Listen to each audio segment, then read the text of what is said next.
In the previous session, we discussed about vectors in Cartesian coordinate, and in this session we are going to continue with the resolution of vectors. So if you understood the previous session, this session is very important for you to understand Form 3 physics, but also even in your next levels. Resolution of vectors ni concept ambayo utaitumia kuanzia Form 3, utaenda utaitumia Form 5, Form 6, na even in your other levels of studying physics. So a two-dimensional vectors can be considered to be a resultant vector of two perpendicular vectors. Kwa hiyo tunapokuwa tuna vector yoyote, any vector ambayo unaijua, let's say we have a two-dimensional vector in this direction, two-dimensional. Why do we call this the two-dimensional vector? It is because kwenye Cartesian coordinate kipindi kilichopita tuliona kwamba hii vector ambayo iko kama hivi inakuwa ina coordinate mbili ambayo ni x pamoja na y. So in Cartesian coordinate tuliona kwamba kwa mfano, do you see this vector? Manake hii vector itakuwa na y yake itakuwa ni 4, na itakuwa na x ambayo x yake itakuwa ni 1 hadi 3, itakuwa x yake ni 3. So kumbe, if we have a two-dimensional vector like this, and let's call this the resultant vector r, hii vector ilikuwa na y component pamoja na x component. So the y and x component of the vector ambazo zilitengeneza right angle pale, hizi hapa zilifanywa Pythagoras theorem ndo tukapata resultant vector r. Kwa hiyo kule nyuma tumediscuss sana kuhusu mambo ya triangular law na mambo ya Pythagoras theorem, jinsi ya kuadd vectors. Lakini hapa sasa hatu add vector mbili kwenda kupata vector moja. Hapa tunachukua vector moja tunaiseparate kwenda kwenye component. Tunachukua vector moja kuiseparate kwenda kwenye watoto wawili. Kule mwanzoni tulikuwa tunachukua watoto wawili components kwenda kwenye vector moja resultant. Hapa tunachukua a two-dimensional resultant vector into its component. Kwa hiyo sasa, if we have a two-dimensional vector like this one, can be considered to have the horizontal component, and then to have also the vertical component, Kwa hiyo from there sasa, if here we have an angle theta, and let's call this side as y, this side is x. Let's say my vector here, it is v. So v, it is vector. It can be velocity or any vector quantity. So nachokisema hapa ni kwamba tumesoma kwenye trigonometry form 2 kwamba if I want to find the sine of an angle theta, if you don't remember, you remember like this sotoka ha. If you don't remember, you will just memorize this formula which we are using in trigonometry. Sotoka ha. So from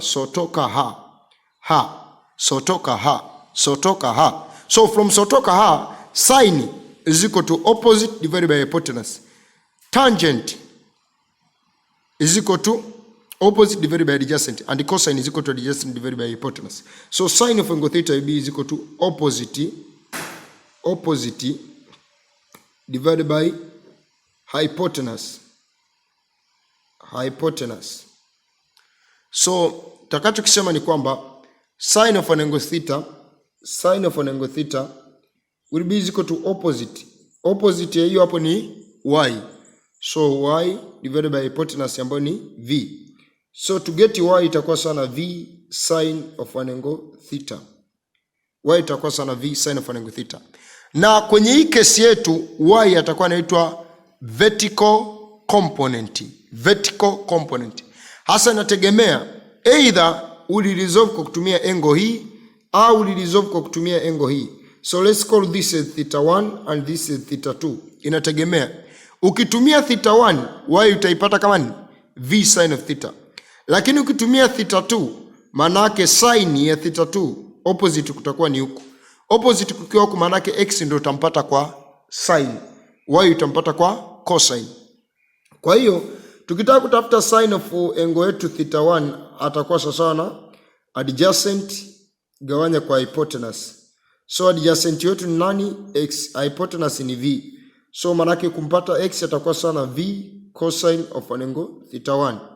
Hii tunaweza kuita kama equation 2. Kwa hiyo kwa kesi yetu huyu hapa tunamuita horizontal component, huyu hapa tunamuita vertical component. So to get vertical component in our case in v sin of theta. Cut to get horizontal component is v cosine of an angle theta. Hichi tulichokifanya hapa ndio tunaita resolution of vector. Tumemchukua vector mmoja, tumemdivide kwenda kwenye component, kwenda kwenye horizontal and vertical component. Kwa hapo tulichokifanya tunasema tumeresolve vector, tumefanya resolution of vector. Tumeresolve vector kwenda kwenye component zake. So let us go to explanation to explain what I have done. So tunachokisema ni kwamba a two-dimensional vector can be considered to be a resultant vector of two perpendicular vectors. For example, a vector which is directed northwest. Vector kama huyu ameenda wapi? Northwest. Anaweza kawa considered kama kulikuwa kuna component ya north na pia kuna component ya west, kwa sababu yeye ni two-dimensional vector. So a vector which is directed northwest can be thought of having the north part, northward part, and westward part, which is this one. But also, likewise, a vector which is directed upward but to the right, upward to the right, can be thought to be having the upward part and the rightward part. So this upward to the right, you have upward and rightward part. Kama ingekuwa imeenda downward to the left, manake ingekuwa ina downward part and the left part, downward and left. So tunapata two vertical component kutoka kwenye kila vector. Every kind of vector ambayo unaijua, we can resolve it into two component. So each part of the two-dimensional vector is known as a component. So tutakuwa na vertical pamoja na horizontal component. The component of a vector is the influence of a vector in a given direction. Component of a vector is the influence of a vector in a given direction. So tukisema horizontal component manake je, hii vector yetu kwenye horizontal ina influence kiasi gani? Tukisema vertical component manake hii vector yetu kwenye vertical ina influence kiasi gani? Kwa manake kama tunakuwa tuna vector inaenda kwenye direction fulani. Ile direction let's say kwa mfano rahisi ni watolee ni kwamba let's say tu tuna block hapa. Huyu block yuko labda let's say in horizontal table. Block yuko kwenye horizontal table.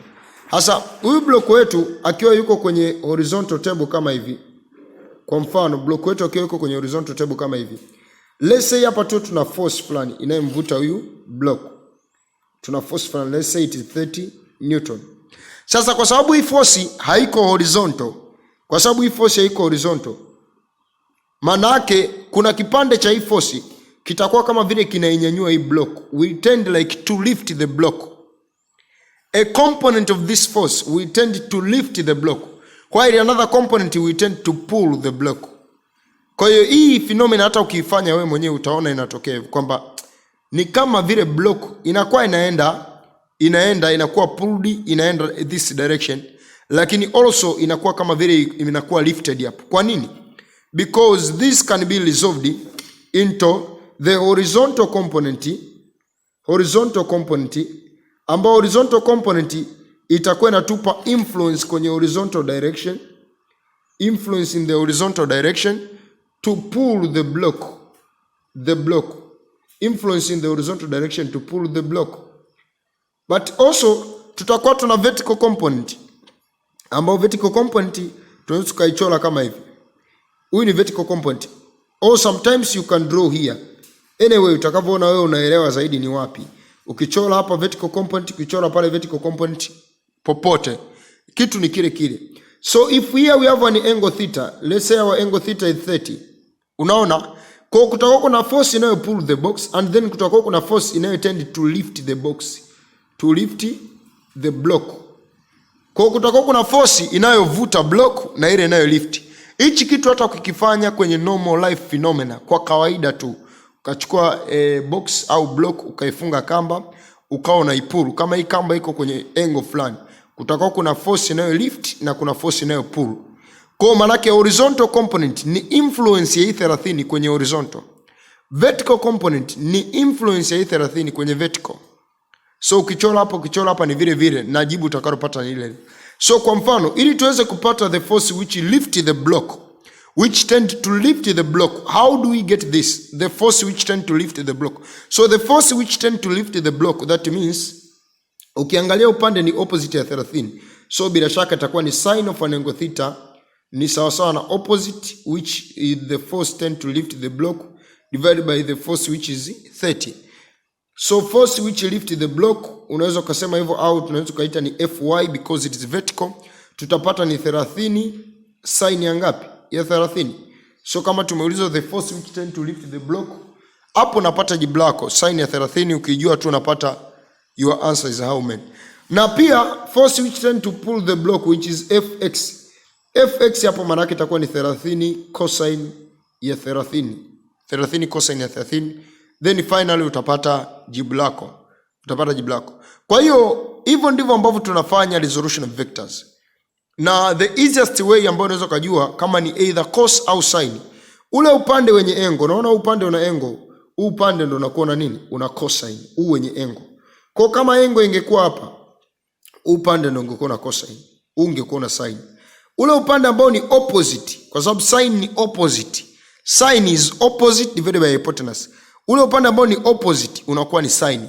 Upande ambao ni adjacent, ule wenye engo adjacent unakuwa ni cosine. Kwa hiyo tunachokisema ni kwamba the component of a vector is the influence of the vector in a given direction. So the combined influence of two components is equivalent to the influence of a single two-dimensional vector.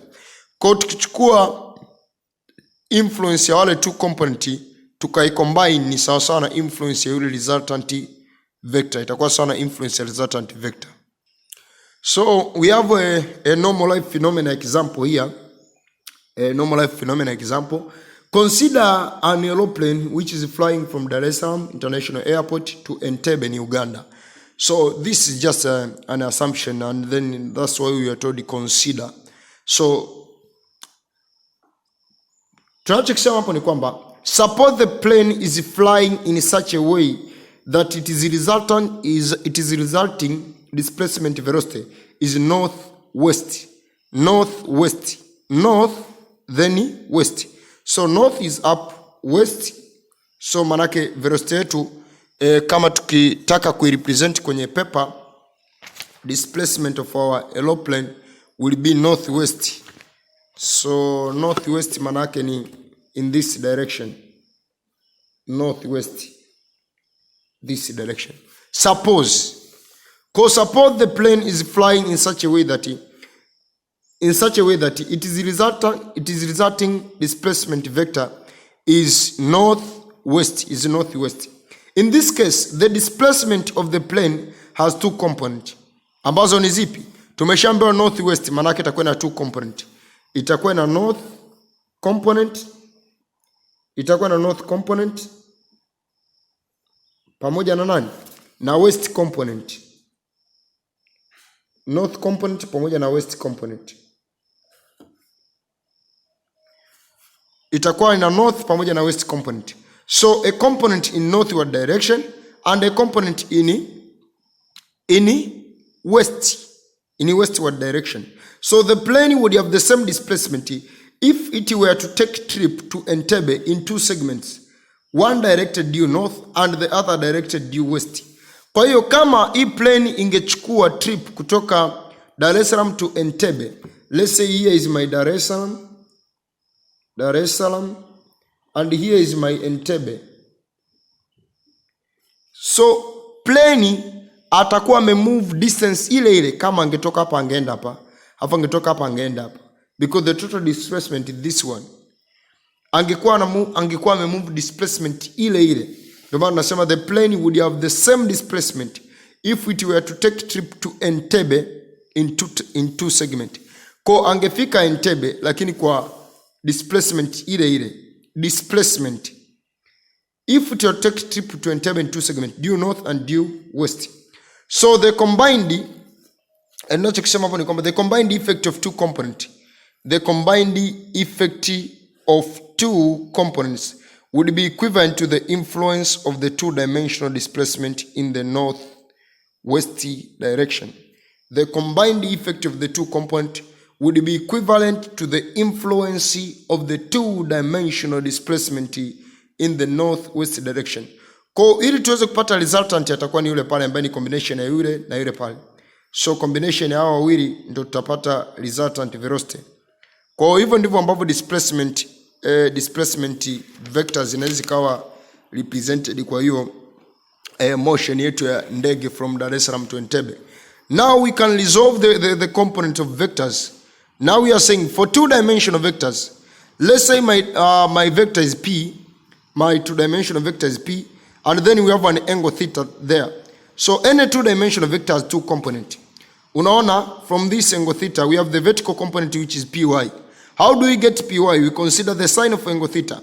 Sine of an angle theta is equal to opposite, which is Py, divided by hypotenuse, which is P. So sine of an angle theta, kama tulivyosolve pale mwanzoni, is equal to opposite divided by hypotenuse.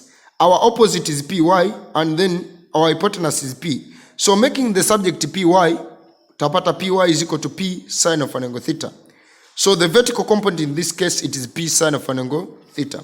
But is a horizontal component, tapata is equal to cosine of an angle theta, which is adjacent from the triangle. This one, it is adjacent. Then cosine of an angle theta, it is adjacent divided by hypotenuse. So adjacent divided by hypotenuse, cosine of an angle theta, it is px divided by p. Then px is equal to p cosine of an angle theta. Thus, horizontal component in this case, it is p cosine of an angle theta. Kwa hiyo remember, nilikwambia pale mwanzoni kwamba component ambayo itakuwa adjacent to this angle itachukua cosine, wakati component ambayo itakuwa opposite to this angle itachukua sine. Kwa that is the easiest way to know kama wapi kutakuwa cosine na wapi kutakuwa sine. Easiest way ni hiyo hapo ya kutumia component zako of velocity ambazo utakuwa umepewa. So from there, in the next session tutaanza na solve the example. In the next session tutaanza na solve the example za kwenye hiyo part ya resolution of vectors. Tutasolve baadhi ya solve the example, and then finally we will end up with the numerical question. This is the last part of the topic of our vector. The last part is about the vector resolution. So finally we will end up with the discussion about the numerical question which we have left them in the previous sessions. Thank you, and later I wish you nice studies.